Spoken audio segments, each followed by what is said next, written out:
నేను డాక్టర్ వసంత్ కుమార్, కర్నూలు పట్టణంలోని Shri Vijayadurga cardiac centre నందు గుండె వైద్య నిపుణునిగా నా సేవలు అందిస్తున్నాను. ఇప్పుడు మనము గుండె జబ్బులు నివారించడానికి, గుండె జబ్బులు ఉన్నవారిలో వాటి యొక్క తీవ్రతను తగ్గించుకోవటానికి చాలా టెస్టులు చేస్తూ ఉంటాం. దానిలో అతి సాధారణంగా చేసే టెస్ట్ గుండెలో ఉన్న కొలెస్ట్రాల్, మంచి చెడు కొలెస్ట్రాల్ ఎంతెంత ఉన్నాయి అన్నది లైపోప్రోటీన్ అనాలిసిస్ అంటాం. లిపిడ్ ప్రొఫైల్ అని మనం చేస్తూ ఉంటాము. ఇది సాధారణంగా 10 గంటల ఉపవాసం తర్వాత కానీ ఈ లైపోప్రోటీన్ లిపిడ్ అనాలిసిస్ చేస్తూ ఉన్నప్పుడు సాధారణంగా HDL cholesterol, triglycerides, total cholesterols అన్నవి చేసి దాని ద్వారా కొన్నిసార్లు ఎల్డిఎల్ కొలెస్ట్రాల్ అని, క్యాల్కులేటెడ్ ఎల్డిఎల్ కొలెస్ట్రాల్ లేదా డైరెక్ట్ ఎల్డిఎల్ కొలెస్ట్రాల్ ఎస్టిమేషన్ అన్నవి మనం చేస్తూ ఉంటాం. ఇప్పుడు చిన్న వాళ్లలో హార్ట్ అటాక్ లేదా పక్షవాతం వచ్చినప్పుడు సాధారణంగా ఒక టెస్ట్ చేస్తూ ఉన్నాం. లైపోప్రోటీన్ లిటిల్ ఏ లేదా అపోలైపోప్రోటీన్ టెస్ట్ అని,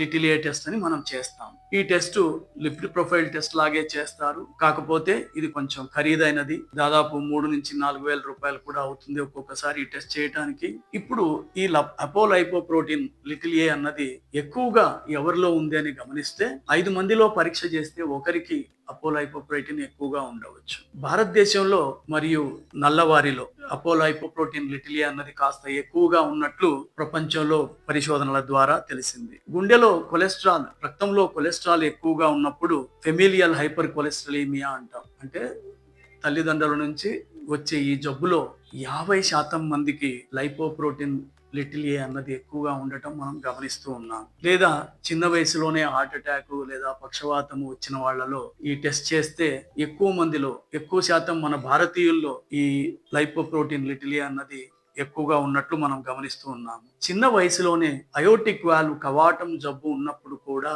మనము ఈ పరీక్ష చేయటం మంచిది. మనం చూస్తున్నది ఏమిటంటే గుండె జబ్బులు ఉన్న వారిలో మనము స్టాటిన్ లాంటి మందులు ఇవ్వటం వల్ల ఈ గుండె జబ్బులను తగ్గించుకోవచ్చు. కాకపోతే అందరూ ఈ మందులు తీసుకోవట్లేదు. ఈవెన్ హార్ట్ అటాక్, పక్షవాతము వచ్చిన తర్వాత కూడా 50% కంటే తక్కువ మంది ఈ కొలెస్ట్రాల్ తగ్గించే మందులు, స్టాటిన్ మందులు వాడటం లేదు.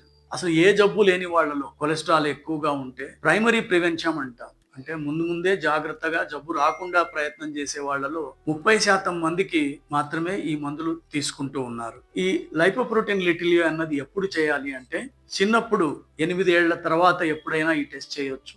కానీ చిన్న వయసులో ఈ జబ్బులు పక్షవాతము, హార్ట్ అటాక్ ఉంటే ఈ పరీక్ష చేయటం మంచిది. దీని వాల్యూ 50 మిల్లీగ్రామ్స్ కంటే ఎక్కువగా ఉంటే వీరికి రిస్క్ ఎక్కువ అవుతుంది. అదే ఈ లైపోప్రోటీన్ లిటిల్ ఏ 100 లేదా 150 మిల్లీగ్రామ్స్ ఉంటే వీళ్ళకి ఇంకా ఎక్కువగా ప్రమాదం వచ్చే అవకాశాలు ఉంటాయి. సో ఈ లైపోప్రోటీన్ లిటిల్ ఏ ఎక్కువగా ఉన్నప్పుడు ఆహార నియమాలతో పాటు స్మోకింగ్, డ్రింకింగ్, షుగర్ కంట్రోల్లో పెట్టుకోవటం, బీపీ కంట్రోల్లో పెట్టుకోవటం, శారీరక శ్రమ చేయటము, ఆహార నియమాలు పాటించటము, అంటే మెడిటేరియన్ డైట్, ఇవన్నీ పాటించినా కూడా కొన్నిసార్లు లైపోప్రోటీన్ లిటిల్ ఏ అన్నది ఎక్కువగా ఉంటుంది.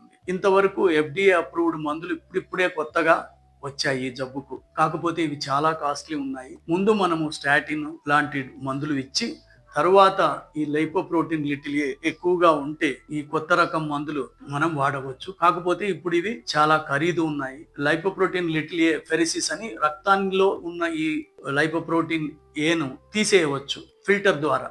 సో ప్లాస్మా ఫెరిసిస్ అని ఒక ప్రక్రియ ద్వారా దీన్ని తీసేయవచ్చు. ఇది తీసేయటం వల్ల వాళ్లకు హార్ట్ అటాక్, పక్షవాతం వచ్చే అవకాశాలు తగ్గుతాయి. Thank you.